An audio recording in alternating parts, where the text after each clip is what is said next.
we are here as a team to announce a major victory and win for the people of Ulster County, for the region, I think, honestly, it's a model for the state and the country as well.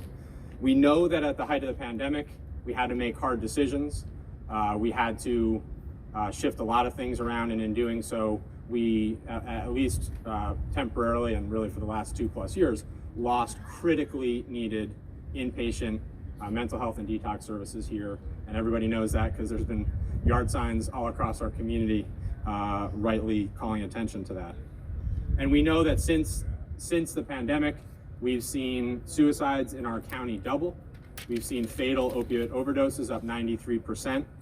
And so certainly the need has only grown. And then we saw this, honestly, unlike anything I've ever seen, resounding community-wide support, action, activism, camaraderie, brotherhood, and sisterhood, all coming together and rallying and getting us to this moment. Today is a fantastic day. From our perspective, from WMC Health's perspective, this is an opportunity. In addition to the 20 behavioral health inpatient beds here in Ulster County, we're also announcing the fact that we're going to have 60 inpatient mental health beds at Mid-Hudson Regional in Poughkeepsie. So as a region in both Dutchess and Ulster County, we're going to continue to have 80 mental health beds in the region. And if we learn nothing else from COVID, the reality is that health and wellness doesn't stop at municipal borders, that we need to work together to pull resources and initiatives to make sure that our communities are as healthy as possible. This announcement is a fitting commemoration of Mental Health Awareness Month. The addition of 20 inpatient psychiatric stabilization beds in a over $100 million beautiful state-of-the-art facility is a concrete acknowledgement for the commitment that this community has made to those that are challenged with behavioral health issues and concerns. I'm going to tell a story, and it's a little bit sad, but it has nothing to do local. I'm really excited about what's going on here. On March 15th, my brother, he committed suicide in a gas station after being released from an inpatient facility in North Carolina. They kept him for a total of 4 days because they were overstocked with inpatient people needing to come in, and they had just shut down some of their services locally in their area.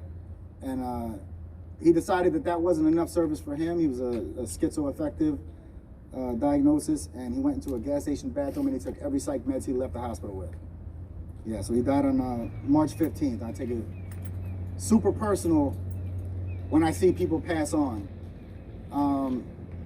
Since our services had disappeared, I noticed that a lot of names that I used to see come in for our services also disappeared.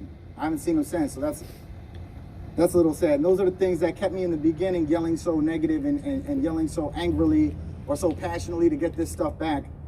And, you know, obviously as a mental health tech and now a clinical technician, I don't know the ins and outs of the political side or all the bureaucracy or the financials that cause these things. And I know we're a business, but I was just so tired of seeing people that I cared about disappear.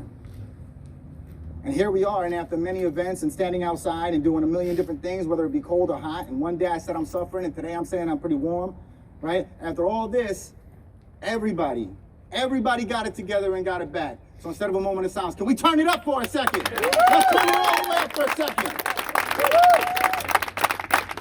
Yeah. We don't need to be silent no more, people, because we're getting some of these beds back. And as we get some of these beds back, we're going to save some of these people. Some of these people are going to stop disappearing. I promise you that. Care here in our community is critically important. And so having 20 mental health beds here is going to be a game changer for our community. And I'm really proud to support it and really proud of the work that we've all done together to make this a reality.